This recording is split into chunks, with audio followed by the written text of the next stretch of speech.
اهلا وسهلا، تحيه طيبه لكل الاحباب. مرحبا بكم هنا بمطار زنزبار. فوصلنا الحمد لله بعد رحله طويله بسلام.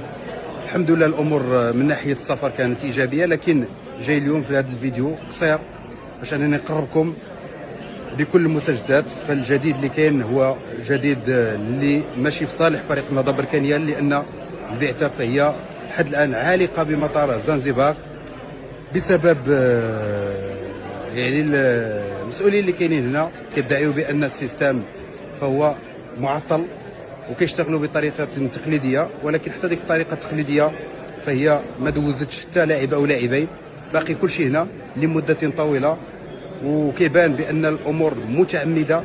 حتى المخاطب ما كاينش نهائيا، حتى مسؤولي او المسؤولين ديال الكاف فهما ما خلاهمش على انهم يدخلوا البوابه ديال المطار، فهم امامي كيطلبوا باش انهم يدخلوا باش يلقاو حل، لكن هما خلاوهم لحد الان باقيين في المكان ديالهم.